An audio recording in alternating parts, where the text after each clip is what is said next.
Brandon, where are you? I'm at home. Just got back from the cabin. Oh, how was the cabin? What were you doing up there? Oh, it's great. Nothing this time. No heavy lifting, no work. Everything was covered in snow. So me and Sharon, a couple of friends, just sat around and ate and enjoyed the peace and quiet. That sounds fantastic. You let yourself not work on it this time? This is a thing. Have you managed to get there yet? Everyone's amazed. You know, they're like, I think, see, I can't win. People couldn't calm down because I wouldn't stop working, and now people think it's weird because I'm not working. I thought the thing was going to turn into the Winchester house, like you were never going to stop building it, or you'd feel haunted. I think I'm at the point now where I'm tired, and I'm letting things. I'm old. I'm old and tired and fat, and I just want to let things just kind of sit. And now when things start to now it's become sort of contemptuous relationship with the structure. When I look at it, I'm like, something falls apart, and I'm like, good. You just lie there and rot. I'm not gonna fix that. Well, I'm in the mountains myself now. I'm in Mount Pocono. Oh, Poconos, yeah. Yeah. About to start shooting, or I already started shooting this movie, but we're about to pick it up again. Started shooting in California with Anthony Hopkins, not to name drop or anything. You can't really say that. Anthony Hopkins. You can't really say that name without dropping it. Who is an amazing guy, and actually did an interview for the podcast, which will be upcoming later in the season. But for this episode, we have a couple of interviews back-to-back from Star Trek. And you know what? I never asked you, before I was on Star Trek, were you a fan of Star Trek growing up? I actually was not. Not to say that I was not a fan. it didn't appeal to me as a kid. I think I was more into horror, and something about especially the original series, I couldn't get past the kitschy sort of cheesiness of it. I was not connecting to the ideas at that age. I was just noticing how flimsy the set looked. And that is so you. I know. It says a lot about me, doesn't it? But it also had a very sort of pivotal moment in the way I considered Star Trek, and specifically the way I considered Star Trek fans. I was like 17, 18 or something like that, and I was taking my portfolio down to Dragon Con, which is a fantasy science fiction festival. Convention. Everything from Dungeons and Dragons to Star Trek or whatever. But the key makeup effects guy from Pet Sematary, Bill Johnson, was down there because they shot that in Atlanta, and Dragon Con was in Atlanta. So I drove down, and it was my very first opportunity to show my special effects portfolio to a pro. So I was very excited, and I had had the portfolio under my arm and drove, 2 hours down to Atlanta, and I had no idea what I was getting to. I've never been to one of these conventions. I'd never heard of them. I just got to the convention center. I could not believe the scale of this thing. Just an ocean of cars. The parking lot just went on and on and on and on. And I was like, oh, you've got to be kidding. And I had to park like 2 miles away and hike all the way over to the convention center. And that is where I experienced something of an epiphany about Star Trek. I mean, I was aware of Star Trek, especially the fandom through culture, and I always kind of thought, bunch of nerds. So I didn't take it seriously, and I kind of thought it was pretty silly, honestly. But as I'm getting closer to the convention center, as you get closer, you get to where the handicap parking is. And I got to the handicap parking, and I see this white, white service van, kind of a moving van. And a person being lowered on one of those little elevator ramps off the back of this van, and I look and I see a mother and father lowering this kid. He looks like he's 15 or so, early teens. He looks like he seems to be a quadriplegic. There's nothing, going on below the neck. Yeah. And he's dressed up in his Starfleet uniform. And I don't know, it really got to me for some reason. It still kind of does. And I thought, like, oh my God, look at the power that this show has. Right.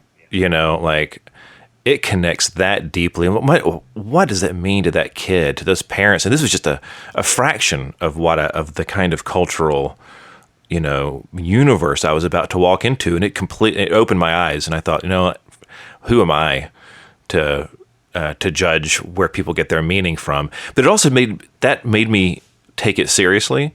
And then I started to sort of engage with the show, which at that time, I think it was Next Generation, I think was coming out around that time, I think. And then I got it. And I was like, oh, I see what this is. And then I got into Gene Roddenberry's original show and his manifesto. And I could see the cultural power that it had. It just kind of hit me a little later, and I needed a demonstration of its power for me to kind of wake up to it. Yeah, it's important to a lot of people. So I really hope that our listeners who happen to be Star Trek fans really enjoy these next few episodes of Star Trek interviews. First up, we've got 2 episodes with Ethan Peck, who plays Spock. And then after that, we'll have 2 episodes with the amazing Doug Jones, who plays Saru and has had an entire career of playing creature characters, sharing with us the creativity that goes into enlivening a body that's been covered in latex. But first up, and I recorded this on the last day of production of Season 2 of Star Trek Discovery, and no, there are no spoilers in this, but you will hear people working in the background. Ethan Peck shares with us the story of auditioning for Spock, and I love this story because it contains so many little things that make the auditioning process so hard, and how he saw his way through to the other side. So let's kick things off with Ethan Peck. Let's do it. All right. Shouldn't you say something like, say it? What? Your catchphrase, man. Oh, hit it. There you go. I had to remind you.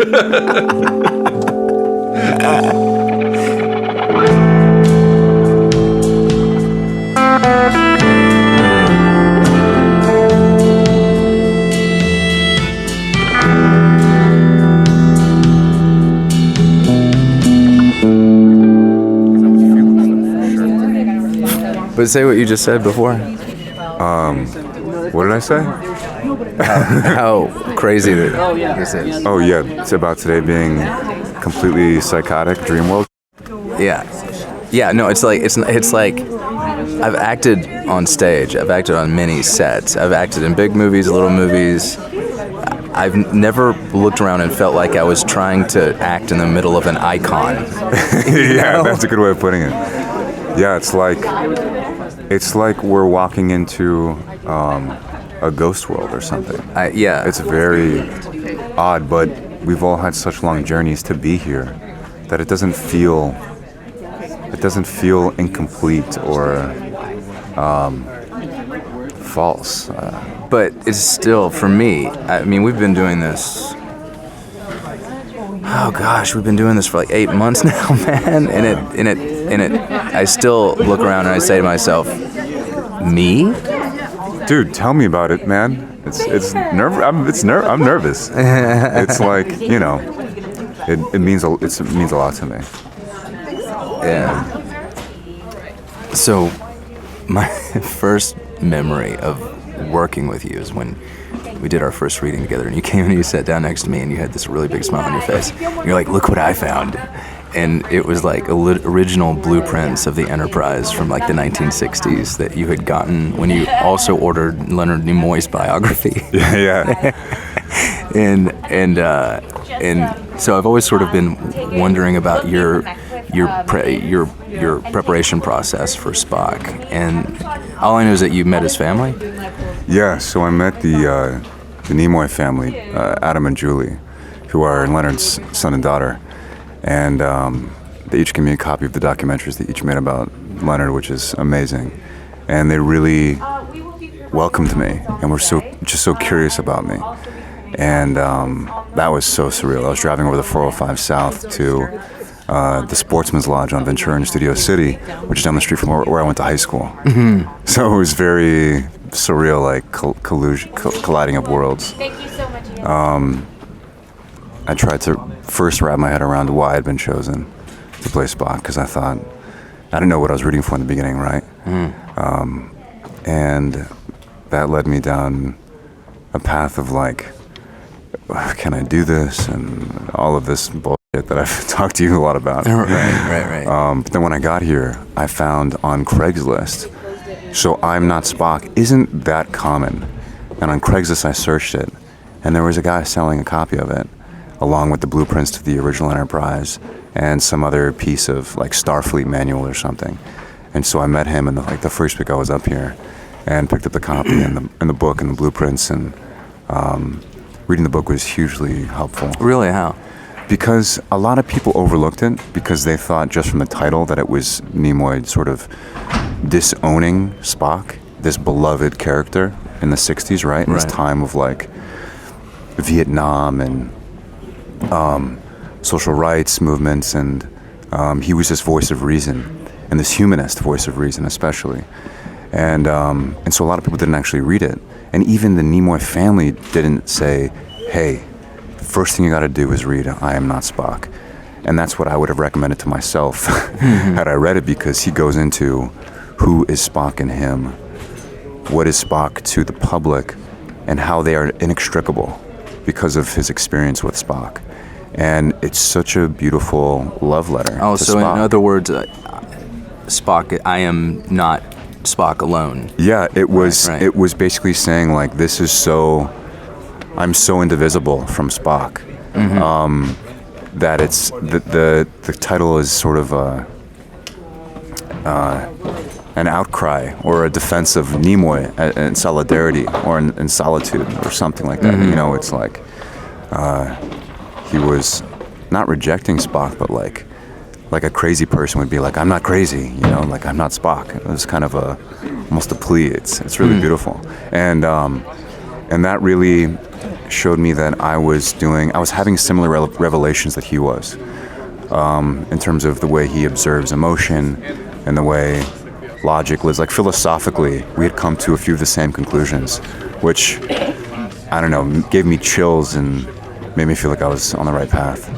That's great. Yeah. There are always these. They're definitely the ephemeral underpinnings of a character and their worldview and sort of what makes them tick. But then, you know, getting to come aboard to pick up a character that's already been established, we get to steal little things. Like, you know, there wasn't a lot for me to go on with Pike too much, right? But I stole the way Shatner sits in the captain's chair. Yeah. I stole that. Yeah, I've noticed that. Right, and so is there anything like that you picked up from Nimoy that you sort of inserted into your performance immediately? Yeah, definitely. Like so what? like one of my, so he's from Boston, and so the way he pronounces words, it's got sort of a Nimoy's from Boston. Yeah, Spock yeah, is not Nimoy's from Boston. Correct. But so there's a bit of a hard consonant in his pronunciation, and so I really tried to embrace that as much as possible, because I tend to speak not roundedly but smoothly, whereas his was, you know, hard jaw drops when he's pronouncing vowels and hitting his consonants. And so I've done my best to implement that. Also, my kind of like entry word, my keyword to speak with him, as him, is captain. Because that's got the k and the captain, like not like captain, like I would say captain. And he says captain. It's got like, it drops into the front of the mouth. And so that's It's funny how so much of finding a character is the voice. Yeah. So much. One of my all-time favorite actors, Peter Sellers, speaks about the voice being the very first thing he discovers about a character. I don't know if you've seen Being There, or, you know, Dr. Strangelove. Yeah. He's a freak. He's one of my favorite actors. He's incredible. Yeah. And I thought that was so interesting because I haven't heard that too much lately. Yeah, well, when you think about it, I mean, it's what it controls your breath, the way you breathe, and I think that a lot of people don't understand that speaking is action. You know, you are enacting something when you put words into the ether. Yeah, and Spock's voice is so important because I think beneath all of his complication, he's deeply earnest. And I think he's always speaking from a very guttural place because everything he says he means completely. And so it was very important. It's important every day. It takes sometimes days longer than others to drop into it because something may be going on with me.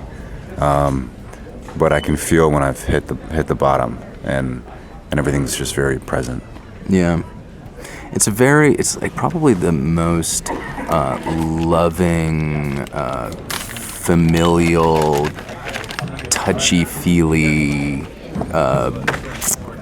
set I've ever worked, group of people I've ever worked with. What's it like being trying to be rooted in the this hardcore logician? And do you ever find yourself going, don't hug me right now? Yeah, for sure. But most people can recognize when I'm not available. Right. I don't make eye contact. But there's always a love missile flying in from Doug. Yeah, I know. You just have to absorb. Right. For me, it's Aniqua. She hug tackles me from behind sometimes. Yeah, I've got a few of those. It's shocking. Yeah. It makes me scream a little bit like a little girl. Is there anything that surprised you about Spock that you didn't expect during the process of this show?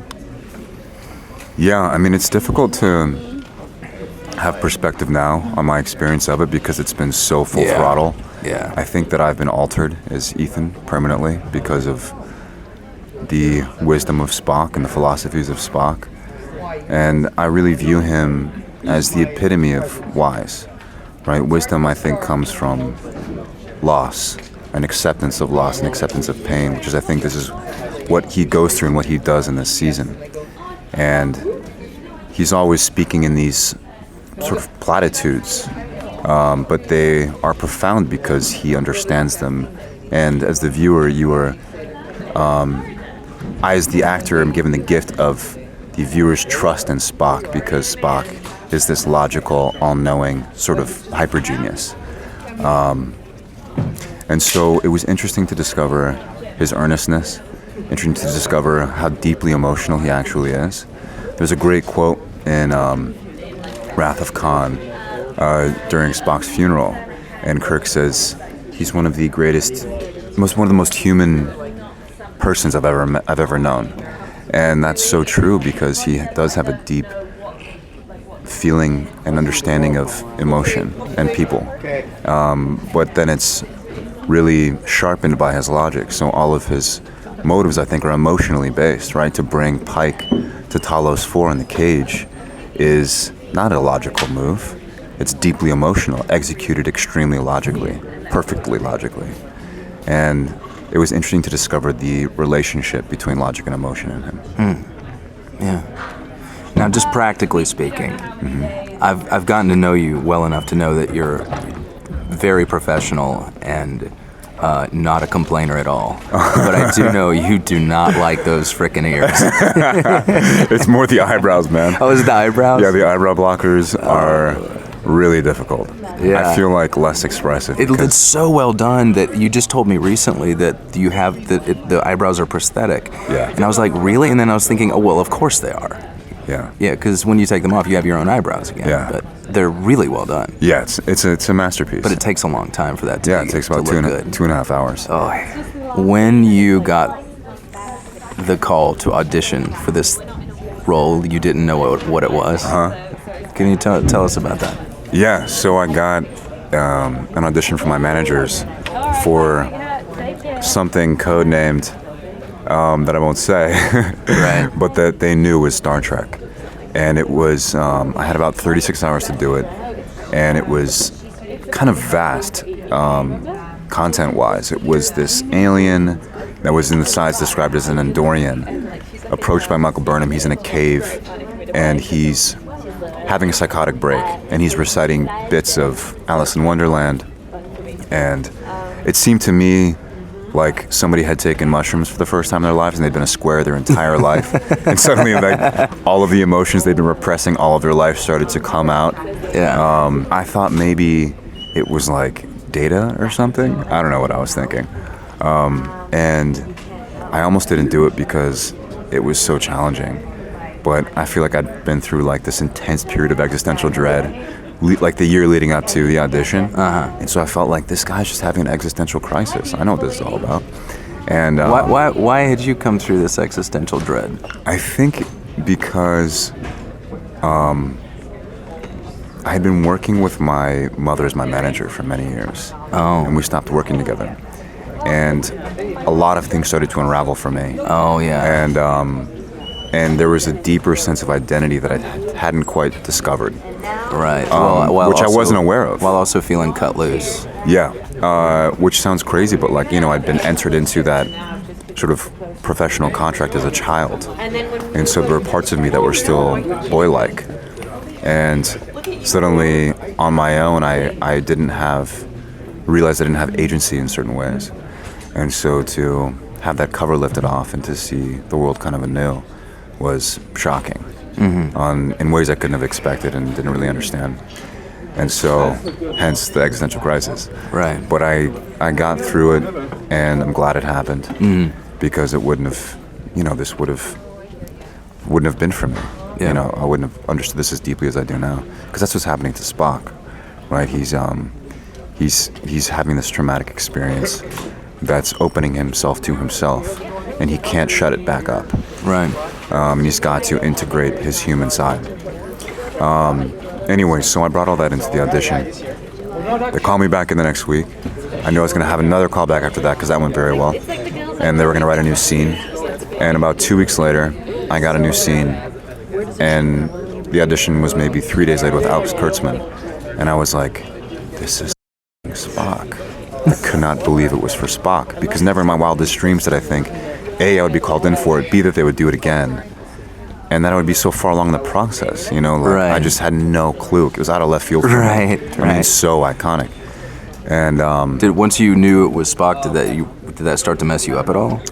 yeah, for sure. I was like, I was like a leaf in the wind. I was so scared. Yeah. And having a panic attack.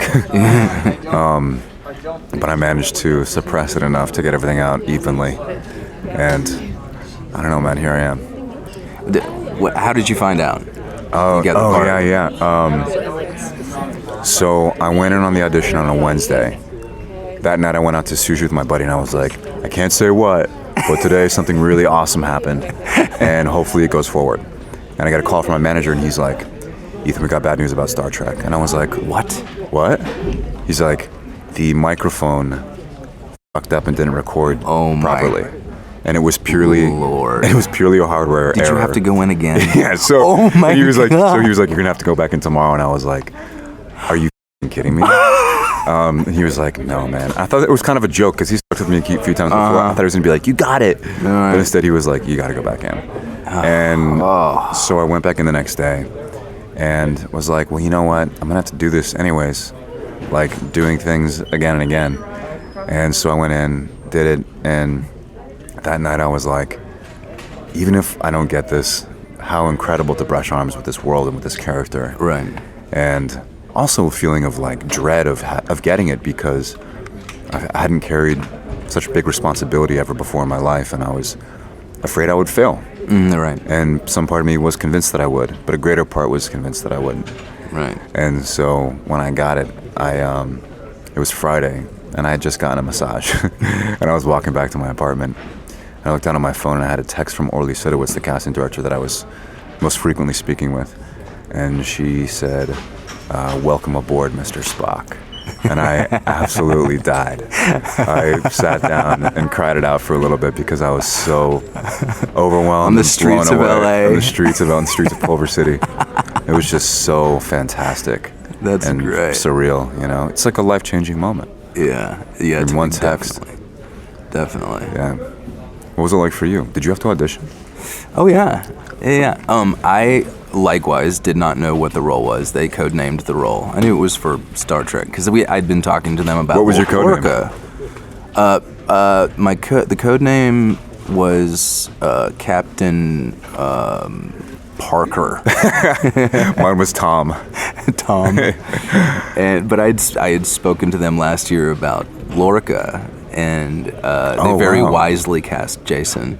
And I'm glad they cast Jason because this was it was a blessing in disguise. This is by far the role I would have chosen. You know?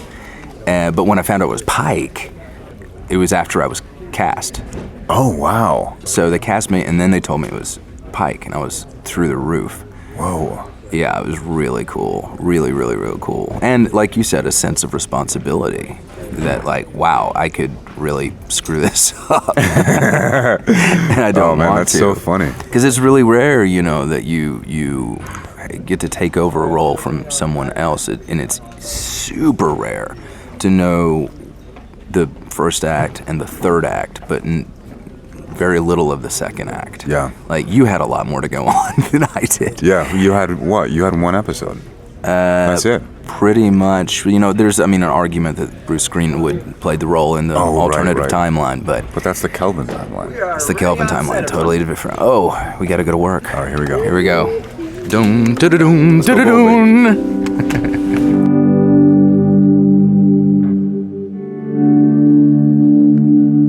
The auditioning process. I'm fairly outside of it. I mean, I'm not a performer, but there's a certain time, right? It mostly happens what time of the year? Normally, does this happen? For television? Television, yeah. There is a pilot season that extends from pretty much February through March, but that, and it's still there. There's still that's still the hot zone for auditioning for television, but it's really, because of cable and streaming, it's spread out across the year now. But I do remember that I think it was in those February, March, where I'm not part of this world of auditioning, but I would notice that it was like this season of depression that would descend upon all of my actor friends, where suddenly they would all sort of become unavailable and pissy, and I had this sort of dark cloud following them around, and it took me a while to realize, like, oh, it's pilot season. Yeah. Everyone, all my actor friends are questioning their lives, and it's a lot of material that you're trying to process, and a lot of rooms and a very tight schedule, and you're going in. You know, it's not uncommon to be having to prepare, 18 to 25 pages per audition, and you'll have 3 or 4 in a day. You can't possibly prepare that much material and be that good. And on top of it, if you're in New York, it's gray and it's cold. Depressing. It's a full-time job that you're not going to get a penny for. Right. Yeah. It is a job. It is a job. Constantly. I mean, like, it's a lot of work. It's a lot of work. Like, you can't and that was sort of around the time I would start to notice that it must be pilot season, because I would, ask my actor friends, like Hanson, whoever, like, hey, let's go out and have a drink. Like, can't. Like, what's going on? Like, I got to go learn lines. Like, well, for what? Like, just, I don't know. I have to. That's what we do at this time of year. And I just see, like, oh man, that's rough. Like, you're going to have to go home and work, and the odds are nothing's going to come out of it. Yeah. And then on top of all that, there's just the usual. But you can't be in that mindset and land a job. You have to have an almost fool's hope. Mm-hmm. You have to keep dredging the barrel for more hope that it is possible, or it will not happen. And this is why actors have a reputation. Now, I have a question for you. Yes. We were talking about those prosthetic eyebrows that Ethan had to put on. I don't really understand the process or why it was so difficult, how many different layers, or you have a prosthetics background. So do you know kind of like what that would be like?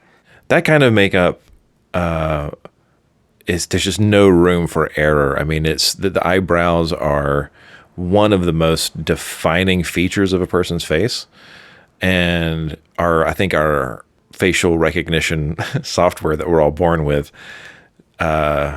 takes eyebrows, feature prominently in that, and we can recognize when something's off about them.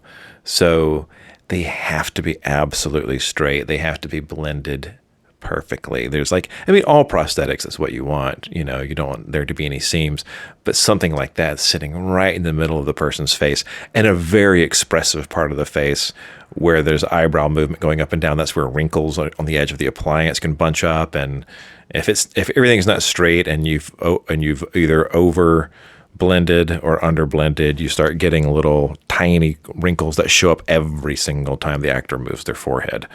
So there's just a lot of room for something to screw up there. So I know that this is not part of his 2.5 hour daily, but when designing it, they'll frequently go through multiple sculpts, multiple applications, and then try it out a couple of times, because it depends on the muscles underneath the actors, exactly where the natural crease lines form. Like, you don't want to blend in between those. You want to use them and hide your seams and the places where there's going to be a crease anyway. If you don't put it there, then you end up with a really weird looking fake crease. But this isn't always important for every little appliance, but for something like eyebrows, yeah, you got to really slow down and no room for error, because even a casual viewer will pick it up. As a character, how would you... Spock is a really fascinating character, because there's something about him that's a bit of a wish fulfillment amongst humans, right? To not have your heart so open to the winds of, and tortured by your feelings and that kind of thing. I think it's a great character, because it's almost this mythological sort of being, and a sort of a perfected version of ourselves. I mean, it's not really, because there's flaws in a lot of Star Trek, especially the relationship in the original series and movies about Kirk and Spock. They kind of represent sort of the heart and the mind. And the one is impetuous and passionate, and the other one stands back and is cold and approaches everything just through ration and reason. But as an actor, I've always wondered, it's all about being in touch with your emotions. Now, don't show any of us. And of course, that's impossible. So where do you draw the line with a character like Spock? Well, I think that was kind of the genius of Roddenberry, making him half human. So that he's constantly at war with those two identities, and that constant conflict. Now, obviously, he identifies more as a Vulcan because he grew up there. But I think that was a very, very smart choice by Roddenberry. He is half human, and you could really see the sort of like, I don't want to be a slave to this emotional side of myself. It leads to trouble, but there it is, and I can't ignore it. And you're watching that fight between them. It's a wonderful, wonderful character.